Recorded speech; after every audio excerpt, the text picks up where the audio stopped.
চলুন আজ বানাই সুইট কর্ন মটর আর পনির দিয়ে দারুণ একটা সবজি। প্রথমে কড়াইতে তেল দিয়ে দিয়েছি। তেলটা ভালোভাবে গরম হয়ে গেছে। এবার তাতে আদা, টমেটো, 6খানা কাঁচা লঙ্কা দিয়ে একটা সুন্দর পেস্ট করে নিয়েছি। সেই পেস্টটাকে তেলে দিয়ে ভালো করে কষিয়ে নিতে হবে।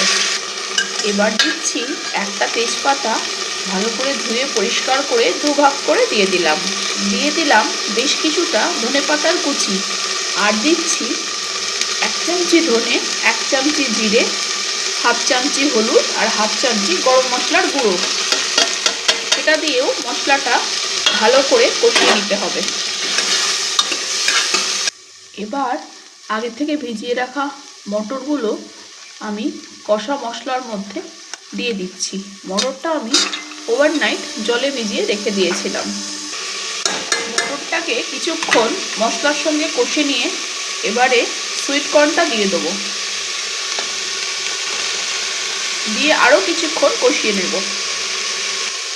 এবারে মিক্সি বাটি ধোয়া জল, তার সঙ্গে যেরকম জল আপনি দিতে চাইবেন সেই রকম জল দিয়ে কুকার বাড়িতে 2খানা সিটি আসা অবধি ওয়েট করে নেব।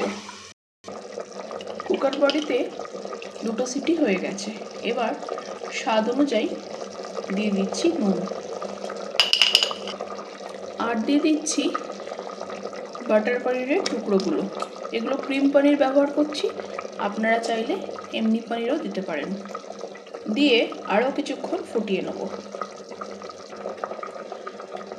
বেশ কিছুক্ষণ ফুটে উঠেছে।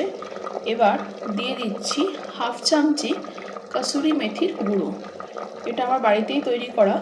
এটা দিলে ফ্লেভারটা কিন্তু খুব সুন্দর হয়ে ওঠে। পরিবেশন করে দিলাম দারুণ স্বাদের পনির, কর্ন এবং মটরের একটা সুন্দর তরকারি। এটা ভাত, লুচি, রুটি, পরোটা, নান সবার সাথেই খুব ভালো লাগবে। এইভাবে অবশ্যই বানাবেন, ট্রাই করবেন। কেমন লাগলো সেটা জানাতে ভুলবেন না। ভালো থাকবেন, সুস্থ থাকবেন, ভালো ভালো খাবেন। আবার দেখা হবে আর একটা নতুন রেসিপির সঙ্গে। ততক্ষণ অবধি নমস্কার।